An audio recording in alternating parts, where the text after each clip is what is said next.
Well, so we are in the electrical machine lab of Padala Maharaj Engineering College.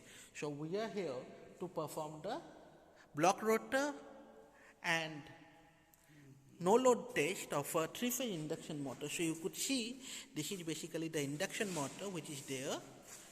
It's a squirrel cage type motor and it is fully blocked by this loading arrangement. So you could see if we would be trying to rotate it, we can't. It's too hot because it's already tested. So it's hot but you could see that we can't move it by our open hand. So it's blocked now. And what we are going to do, we are going to find out the different parameters and particularly the copper loss which is occurring in the machine. So the line voltage is given, the line current is 0, the input current to the variac is actually the thing. And what we are going to do, we are going to measure the line voltage input of the motor, line current drawn by the motor, and we are measuring the power by using 2 wattmeter meter. So these are the 2 wattmeter which we would be using to get the result. Now we would be turning the motor on and see what is going to happen with the read. Okay, so what we had seen one point here, that you could see that this L1, L2, L3, they are basically the input which is coming to this variac, and the output is actually coming to this connection A1, A2, B1, B2, C1, C2. They are basically the 3 coils of the stator winding of this induction motor, and you could see that there are 6 number of terminals which are coming out, and that 6 number of terminals are actually going to this particular arrangement. Now we would be turning on the motor, and the rated current of this motor according to its nameplate is given at 6 ampere. You could see here it's a 5 kilowatt machine and the ampere is showing 6 ampere. So the rated current of this motor is 6 ampere.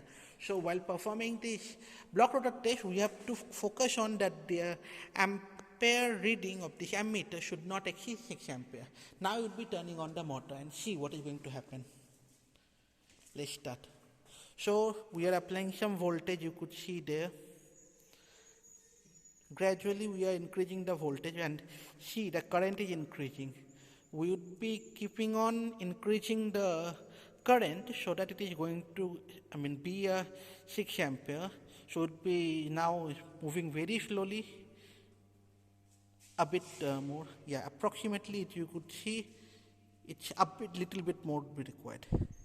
Yeah, so it is now almost 6 ampere.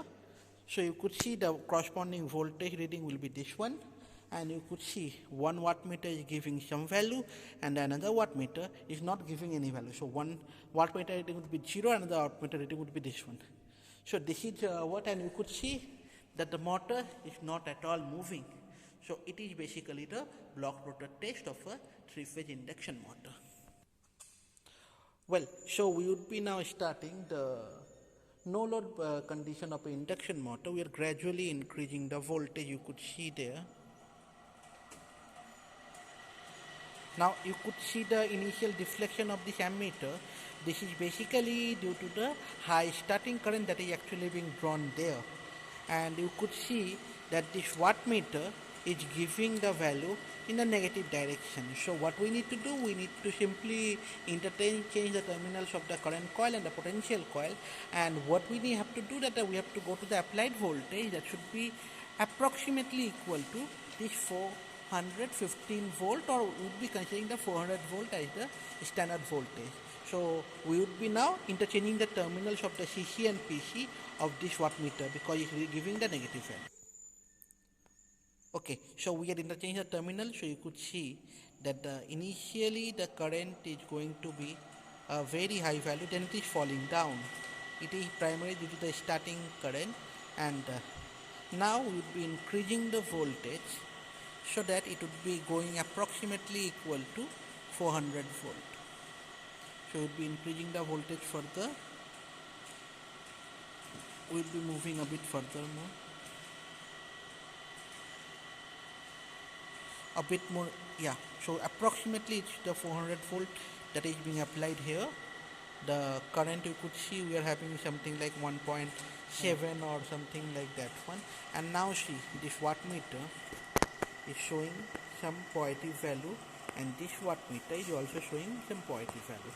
So we are measuring all these values together and put the thing to find out that this is the no load condition I am talking about. And you could see there that practically this load is not actually been kept towards this induction motor. It's a no load condition, and I have told you previously that this no load condition of induction motor and open circuit condition of a transformer, they are analogous. Similarly, the short circuit test of a transformer and block rotor test of the induction motor, they are analogous in nature, and which would be useful to find out different parameters.